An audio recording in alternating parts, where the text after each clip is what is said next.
La vidas, la vividas, la vidas, la vividas, la vidas, la vividas, justice, justice, vividas. Oh, I love Attack on Titan so much. So this video is going to contain major spoilers for Attack on Titan, so if you plan on watching it or you're not caught up to where the anime is right now, do not watch it. Stop what you're doing, go watch Attack on Titan, and then come back. It's worth it. If you hear any of this without the context of the show, it's going to completely ruin the magic for you. Seriously, it's called the final season for a reason. I've been keeping up with Attack on Titan since season 1.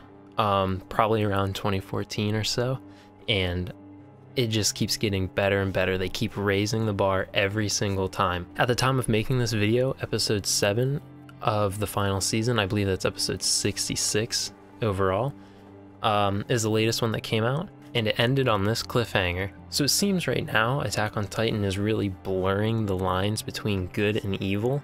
I mean, in war there really is no good and evil, but I'm definitely on Eren's side on this. I'm rooting for Eren, but to be clear, there is no right or wrong in this situation. The reactions of Armin and the rest of the scouts is a clear indicator of just how messed up this is. Eren really took the whole bad guy thing Reiner said to heart. So the thing to think about and consider is less so about right and wrong and more so about how far somebody will go to justify their own needs and wants and actions. It's almost kind of similar to how Death Note blurs the line of who you should be rooting for. I mean, Light is technically the protagonist, but he does some pretty bad stuff. So the video is titled Reiner Deserves Redemption. He's definitely not forgiven for what he's done, but I do think that he can have a redemption arc that'll get people more on his side. And there's 3 major things that I want to talk about. I want to talk about the Marley brainwashing that everybody goes through. I want to talk about his time in the Scouts, and I want to talk about his parallels to Eren and how their stories are kind of the same, but they go in opposite directions. So in Marley, there's a huge disconnect between the Eldians and the Marleyans. So a bunch of Eldians were sick of this, went to an island, and now they're branded as the Paradise Devils. Throughout everybody's lives, they're brainwashed to think that Eldians are devils, they'll just turn into Titans and flatten everything, they're a huge threat, and they need to be imprisoned. And that doesn't stop with Reiner and his group either. They were literally just kids trained to be weapons and sent off to retake another Titan. Of course they're gonna do that. Of course they're gonna follow rules. That's all they know. And that whole incentive that they'll become honorary Marleyans is just another example of how Marley brainwashes these kids into doing exactly what they want. Like, look at that one girl. She was born in war, raised in war. All she knows is war, and all she wants is war. That's pretty bad. And the differences between the people of Marley and the island are completely different. For example, when Porco was being attacked by Levi, and the whole squad of scouts, he was terrified because people were actually attacking a Titan. I mean, the show's called Attack on Titan. The second point was Reiner's time with the scouts. It kind of really changed the way he was, and it really humanized what he thought was his enemy.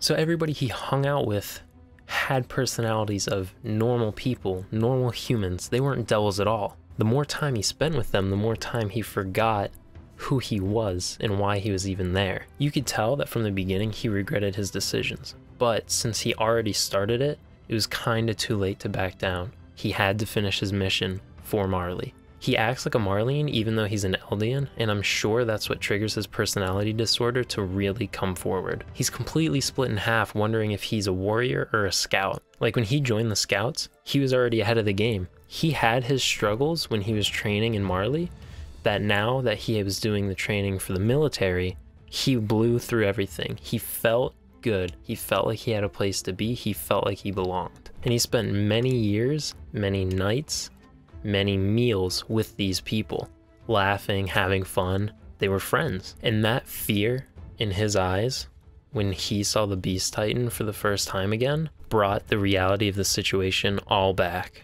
He was afraid of Marley's power and the consequences of abandoning his mission. That moment is probably what snapped him back to his senses and made him decide to reveal himself to everybody, making himself an enemy once again. So the final thing I wanted to talk about real quick was his parallels to Eren and how they kind of run in reverse from each other. I know that this video is pretty short, but I came up with the idea Friday night, and the new episode comes out on Sunday, and I really didn't want to be behind on this because I have a feeling that Sunday some pretty major stuff's gonna go down, so I wanted to try to get this out before that. So back to Eren. They were both young when they inherited their Titans. They both were bad when they started training.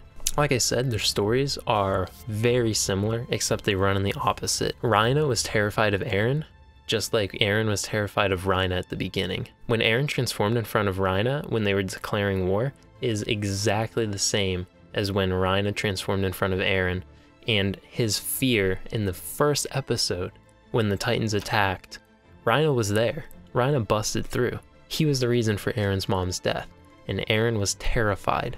As Eren loses his humanity, Reiner gains his humanity. Like, they actually make us feel bad for him. He didn't want this. He was just a kid. They forced him into that, and you can tell time and time again that he just wants it to be over. They both want it to be over.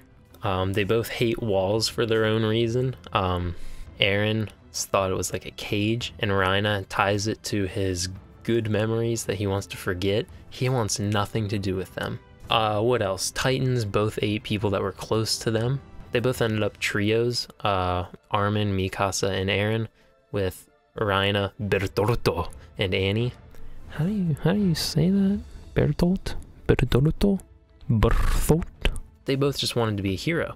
Eren wanted to destroy the Titans, and Reiner wanted to be the hero of Marley and bring back the founding Titan.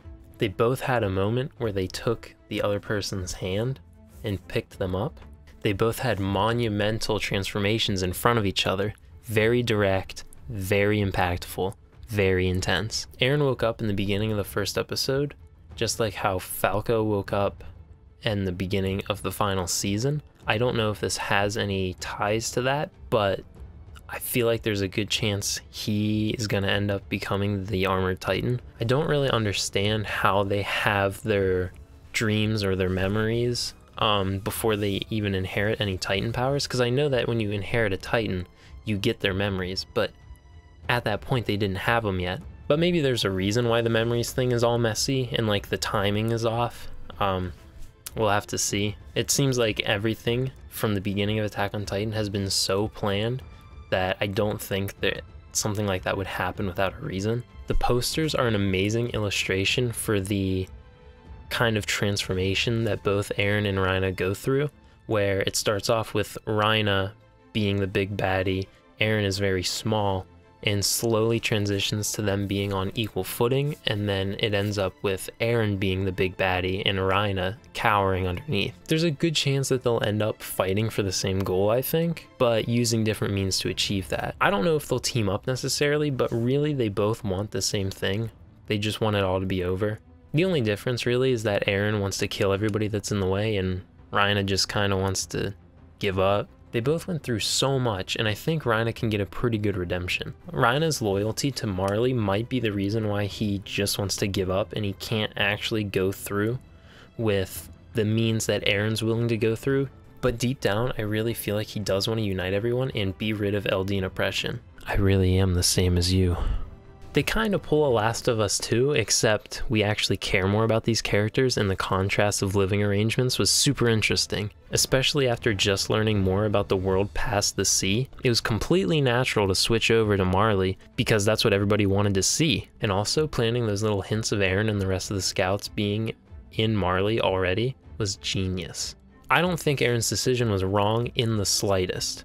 Yes, a lot of innocent people died, but Marley's decisions led to a lot of innocent people on the island to die as well. Eren realized that they were basically being held in a prison. The constant fear and oppression would be resolved by getting rid of the enemy. Not to mention, they were kind of declaring war on them anyways. And like, I don't know what Eren saw when he touched Historia, but I have a feeling he read the manga and he kind of knows what's going on already. This fight between Eren and Reiner is about to happen, but it might be short-lived. I have no idea what's going to happen, but I have a good feeling that things are going to completely change once again. All the manga readers are probably sitting there like, interesting. Well, anyways, that's my little analysis of what's happened so far. Like I said, I'm Team Eren all the way. Reiner is by no means forgiven, but he is a well-written character and a perfect mirror to Eren. I just think it would be so nice for him to make a decision for himself rather than for Marley. There's good in there, and I think that there's an opportunity for him to do something great, but only time will tell. Obviously, manga readers already typing in the comments, shut up. I'm sure it gets crazy, but just let us have our moment. You gotta be patient for the rest of us plebs to catch up. That's all I had to say. I hope you enjoyed this little video. It's not as produced as my last one, but that's totally fine. It's just that, like, Attack on Titan is so good, and I had to get these ideas out there before the next episode, just in case. So as usual, if you liked the video, leave a like, subscribe. I'm gonna post more anime and video game related stuff, and I'll see you later.